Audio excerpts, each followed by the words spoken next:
is something to behold. It's a fantastic record.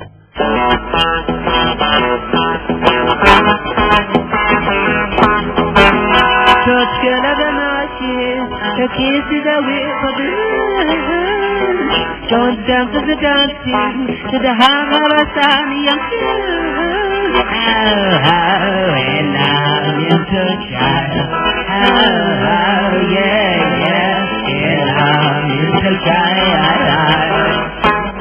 The change to a more electric sound demanded adding a bass player. Steve Curry was signed up, and Tyrannosaurus Rex was reinvented as T-Rex. I've been playing electric guitar for a while.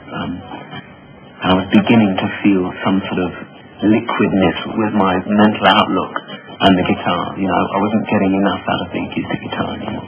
And it was a natural progression eventually just to have it, whatever I felt like in my head, coming out on the record, which turned out to be Black and White Swan.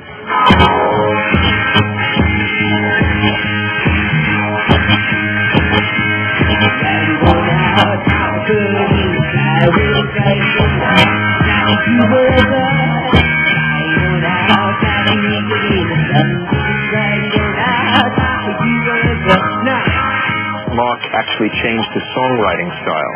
It was a very direct, communicative song. It was a simple message. The lyrics are all about a wizard in a magical hat and riding a white swan, full of wonderful Tolkien imagery. But the guitar was straight off an Elvis Presley record. And we released that just like we released the 6 previous singles. I get a phone call, and we couldn't believe it. She said, "Your record's number 2. That was it. That was it. Our lives changed from that moment. Marc and Tony together were fantastic. They were brilliant. Because Tony brought things to the table, like his wonderful string arrangements, for example, as well as his sonic abilities. And Marc had the songs, and he had the attitude, you know, and he had the band. Tony, to me, is what every record producer should be. Is your main man. So he spends all his time studying what I want to hear. Okay, I have in front of me the 8-track master of Ride a White Swan. What you're going to hear at first is the whole mix of the song. You'll hear the beautiful sound of an analog machine starting up, which has now been transferred to digital, but you can actually hear the pop of the machine starting up. So, here we go. Ride a White Swan. Put White Swan, please. White Swan, take 1. Roll it.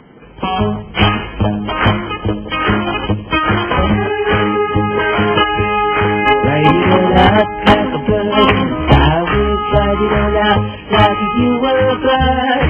Ride it all out, like an eagle in the sunbeam. Ride it all out, like you were a bird. Okay, so that much you already know. You've heard the record many, many times. So the first thing we should do is listen to the basic guitar. This was the first guitar that Marc laid down. I put some flat back echo like you would hear on an Elvis record. I'll solo the track. You hear that little bit of flutter. That is a vibe. When you hear that, you play to that, you go, yeah, it's a rock and roll sound. Don't you wish you had this at home? And when Marc heard that, that's the sound that Marc says, that's the sound I want. And then everything kind of fell into place after that. Well, I got the sound. I was getting the sound with the tape echoes just to make sure the sound did that. Thank you, man. I want that sound, you know?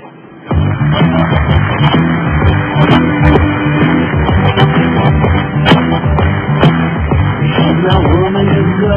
She's not pretty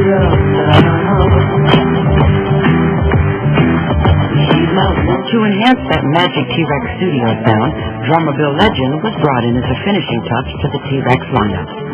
And Marc finally achieved his first #1 hit record.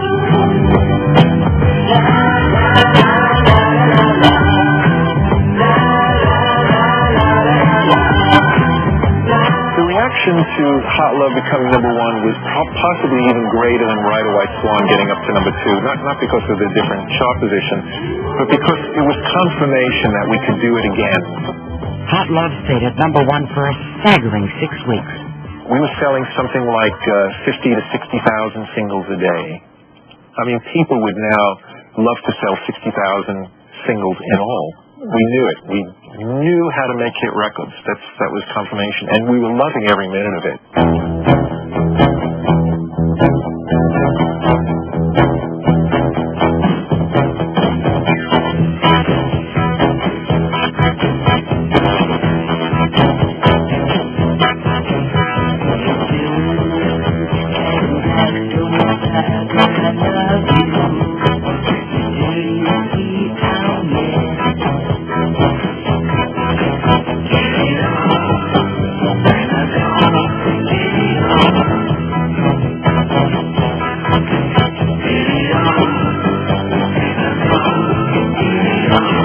Changed from this sort of mystical troubadour and made this transformation into this sort of pop monster,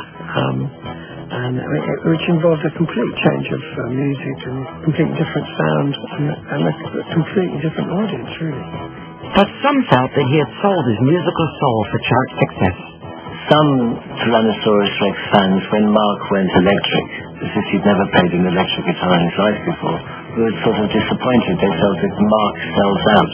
He's now joined the rest of the rock and roll twanger. To be honest with you, I liked the acoustic Tyrannosaurus Rex more than the electric one because I didn't think Marc was awfully good at it, to be perfectly honest. I just thought he was better doing strummity strum on an acoustic guitar. And when he started doing his kind of cock rock macho posing stuff, I thought a bit silly. I've always been a better electric guitarist, not a acoustic guitarist as well. And I just wanted people to know that. Had I not done what I'm doing now, and I stuck with Tyrannosaurus Rex, I'd end up like Cat Stevens, which is not what I want to be. I'm not trying to be a pop rock star. By fine-tuning his own unique sound and with his records going straight to number one, Marc had finally developed into the teenage idol he had always so wanted to be. I saw Marc Bolan, I think I was about 13 years old. It was the beginning of the 70s.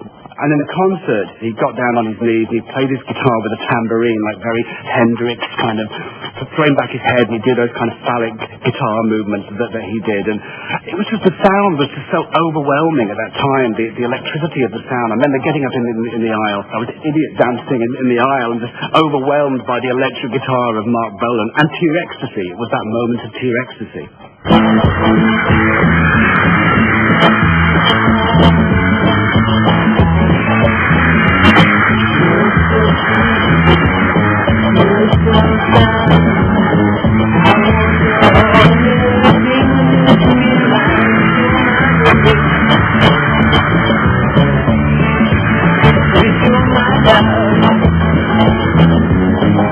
He was the biggest thing for a while in this country. And he had a particular sound and great lyrics. They're great pop songs, I think. It's been an exciting year, and I think for a long time I've wanted to really like boogie at concerts. I haven't done a band for a long time that's actually gone out and done that. We started out as an underground band, supposedly, or a minority band, and we've become like the biggest media band for like 5 years or something. Which for me is really weird, because many people used to say, Marc, we were a funny little voice, man. You're never going to sell any records. Publicist B.P. Fallon came up with a phrase that the media leapt upon to describe the T-Rex phenomena. I regard you have to enter the sacred palace, and in order to enter the sacred palace you need the password. And the Beatles had it fantastically with Beatlemania. In one word, it described what was going on. We were in the train one day going to a gig somewhere, and it just came. It looked like typestep on fire. T-Ecstasy.